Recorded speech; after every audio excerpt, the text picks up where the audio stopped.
Bismillahirrahmanirrahim. Gerakan di Najd. Najd ialah daerah timur Arab Saudi. Pada hari ini Riyadh dan kawasan-kawasan yang dikenali dengan Najd, kawasan taraf tinggi. Persik tentera Islam mendapat maklumat bahawa terdapat kumpulan orang-orang Badui. Orang-orang Badui ialah orang yang tinggal kawasan pedalaman yang berpindah gandah dari kabilah Muharib dan Bani Sa'labah yang tinggal di Ghatfan, mengancam kedudukan negara Islam dan penganutnya. Mereka dianggap membahayakan. Puak-puak ini membahayakan, dia meropok, dia menyamung, ada peluang dia serang. Dan mereka sedang berkumpul. Maka Rasulullah SAW dengan segera mengutuskan angkatan tentera Islam ke arah Najd, di mana musuh berkumpul di situ. Apabila musuh mendapat berita kedatangan bala tentera Islam, tiba-tiba mereka diselubungi perasaan takut dan gemetar. Allah Ta'ala masukkan rasa gerun dalam hati mereka. Ini pertolongan Allah.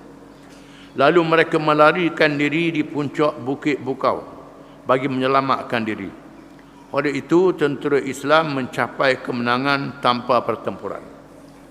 Tanpa bertempur. Kalau boleh, itulah. Kalau boleh, jangan bertempur. Kita menang tidak dengan bertempur.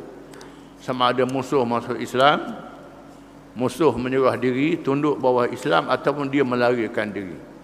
Ada dalam hadis, la tatamannau liqa'al adu fa idza laqitumuhum fasbutu.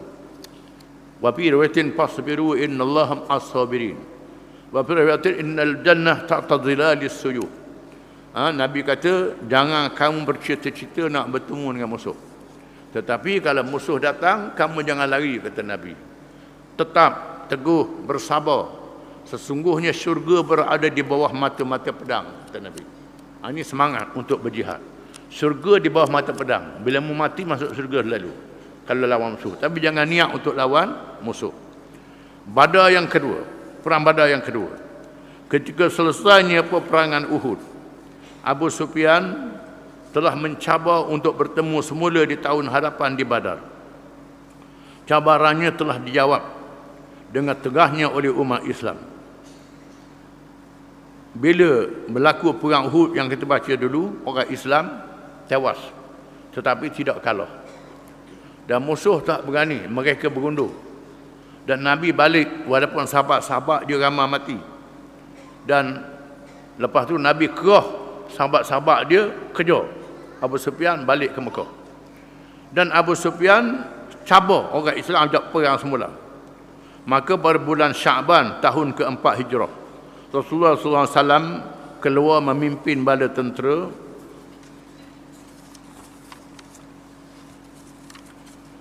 Islam menuju ke Badar seperti yang dijanjikan. Tenteranya berjumlah 1,500 orang dengan 10 orang tentera berkuda. 10 orang dia yang ada kuda.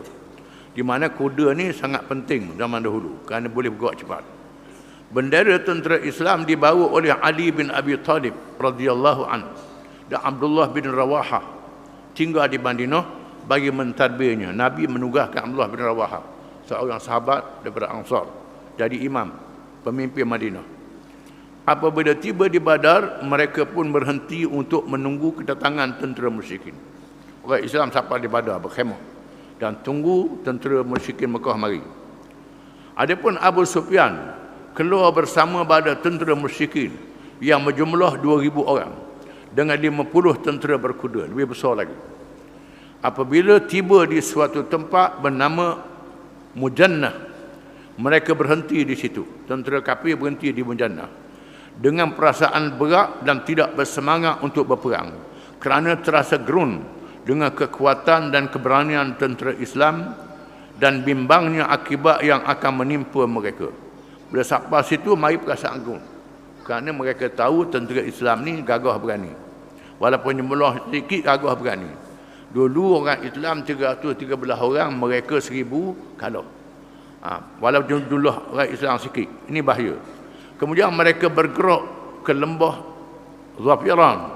Lalu Abu Sufyan melahirkan hasratnya tidak berperang dengan berucap kepada pengikut-pengikutnya, maksud yang bisyarah ke pengikut dia, wahai kaum Quraisy, tidak membawa maslahat kepada kamu melainkan bertahun yang subur, di mana kamu dapat menjaga tanaman dan memerah susu dan meminumnya. Tahun ini tahun kemarau, aku berpendapat lebih baik kita pulang saja, kata Abu Sufyan. Mereka berpatah balik ke Mekah, tak jadi perang.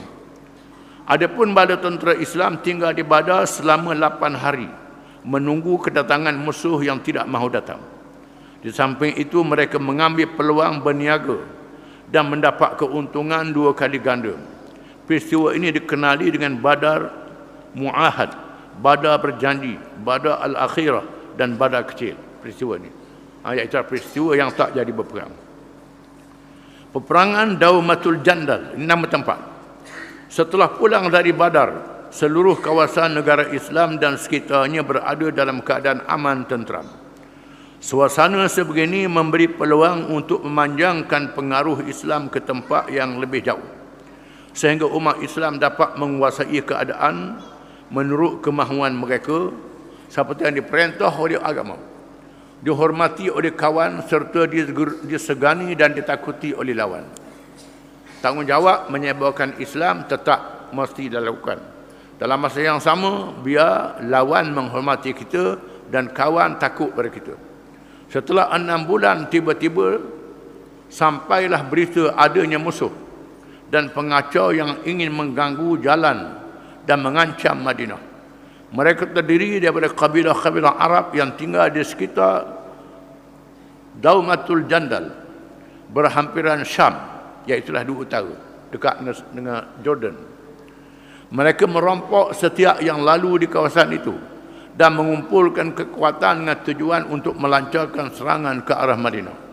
Nabi dapat maklumat, puak-puak ni merompok, membina kekuatan untuk serang Madinah. Rasulullah SAW bersiap sedia untuk mengambil tindakan dan langkah yang perlu. Pertama kali baginda melantik Simak bin Arfatah Al-Ghifari untuk tinggal di Madinah dan menyediakan 1,000 anggota tentera Islam dengan melantik 2 orang pemandu jalan dari Bani Azrah. Mereka meninggalkan Madinah di akhir bulan Rabiul Awal tahun yang ke-5 Hijrah. Nabi sendiri menggerakkan bala tentera dia menuju ke Daumatul Jandal. Ini tempat yang jauh 1,000 kilometer. Bala tentera Islam bergerak ke arah sasaran musuh di waktu malam, bergerak waktu malam, dan berhenti di siang hari untuk tujuan serangan secara mengejut. Nabi berjalan dengan bala tentera waktu malam saja. Siang sembunyi, tidur di celah-celah bukit, bersembunyi. Malam dia bergerak. Tujuannya untuk serang mengejut. Tetapi musuh menyedari dan melarikan diri. Musuh tahu dan mereka lari. Rasulullah SAW berhenti di kawasan itu beberapa hari dengan melakukan gerakan tentera di sekitar kawasan itu. Tetapi tiada seorang yang dapat dibunuh atau ditawan. Maka Rasulullah SAW pulang ke Madinah, di mana jauh perjalanannya ialah 15 hari. 15 hari berjalan. Nak sampai balik ke Madinah. Ini jauh jalanannya. Gerakan secara mengejut ini adalah suatu tindakan yang sangat bijak dari Rasulullah SAW yang telah memberi kesan besar kepada negara Islam, sehinggalah orang-orang munafik berdiam diri, orang-orang Yahudi terpaksa patuh pada perjanjian, dan orang-orang Badawi tidak berani mengganggu mereka. Maka wujudlah keadaan aman yang memudahkan kerja dakwah Islamiah di semenanjung Arab dan ke tempat yang lebih jauh. Jadi bila orang Islam berjaya menakutkan musuh, menyebabkan negeri dalam keadaan aman, maka dakwah boleh bergerak dalam keadaan selamat. Wallahu a'lam.